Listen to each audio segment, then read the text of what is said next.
Enjoy this episode in audiobook form. The self-help industry has been lying to you, not maliciously, but systematically and for decades.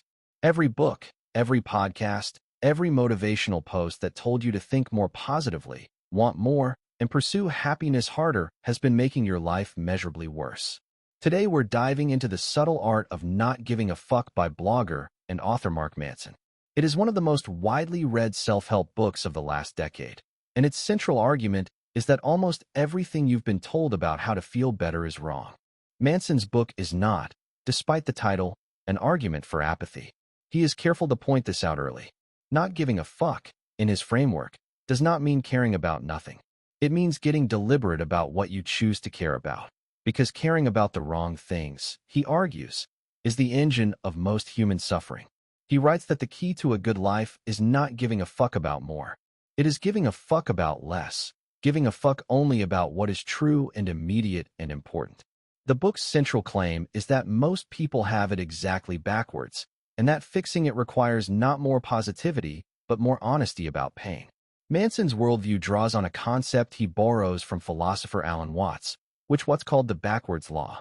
The backwards law states that the pursuit of a positive experience is itself a negative experience, and that the acceptance of a negative experience is itself a positive experience. In other words, the harder you chase happiness, the more aware you become of its absence. The more you insist on feeling confident, the more you notice your insecurity. The more you pursue certainty, the more anxious uncertainty makes you. Manson uses this as the foundation of everything that follows. If the act of chasing good feelings makes you feel worse, then the entire architecture of conventional self-help, which is built on telling you to want more, feel better, and be more positive, is not just ineffective. It is actively counterproductive. Building on this, Manson introduces what he calls the feedback loop from hell. When something bad happens, you feel anxious, say, or lonely. You feel bad about it. Then you feel bad about feeling bad. Then you feel anxious about being anxious. The initial negative emotion doubles in on itself, not because the original problem got worse, but because you added a second layer of judgment on top of it. Manson argues that this loop is not an accident. It is the direct result of a culture that treats negative emotion as a problem to be solved rather than information to be used.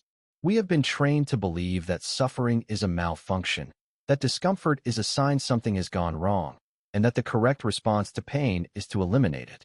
But Manson argues that suffering is biologically useful. It exists to point you toward something. When you treat it as a flaw rather than a signal, you stop reading the signal and start fighting the medium, and that is when the loop begins.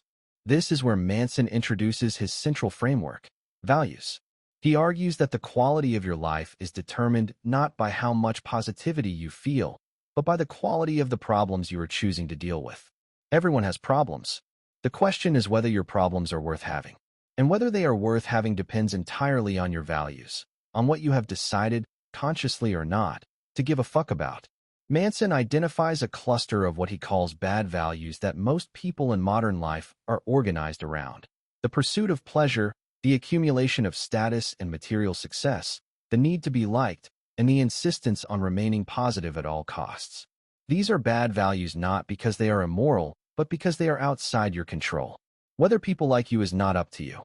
Whether the pleasure lasts is not up to you. Whether the market rewards your efforts is not up to you. When your sense of self is organized around outcomes you cannot control, you are in a permanent state of low-grade anxiety, because the thing that defines you could be taken away at any moment. Manson would argue that this is not bad luck. This is a predictable consequence of choosing the wrong things to care about. For example, imagine someone who has built their self-worth around being liked. At first, this seems like a reasonable goal. Most people want to be liked. But when being liked becomes the value, the whole world reorganizes around it. Decisions get filtered through whether others will approve. Opinions get softened or withheld. Conflict gets avoided. Over time, the person stops showing up authentically in their own life because authenticity carries the risk of disapproval, and disapproval is now existentially threatening. They haven't become less themselves through laziness or cowardice. They've become less themselves through dedication, dedicated, specifically, to a value that makes honesty dangerous. Now that we've established what the problem is, let's look at what Manson proposes instead. He argues that the antidote to bad values is not no values, it is better ones. Good values, in his framework, share three characteristics. They are based in reality, they are socially constructive, and they are immediate and controllable. Things like honesty, creative contribution, genuine vulnerability, standing for something. These are values you can actually act on today, regardless of how the world responds. Manson writes that who you are is defined by what you're willing to struggle for. Not what you want, not what you dream about, what you will actually endure discomfort to pursue. By that measure, most people are defined by very little, because they've spent their energy trying to avoid problems rather than choosing better ones. Manson also makes a distinction that carries a lot of weight in the book between fault and responsibility. He is clear that not everything bad that has happened to you is your fault. You did not choose your circumstances, your upbringing, or many of the things that have shaped you.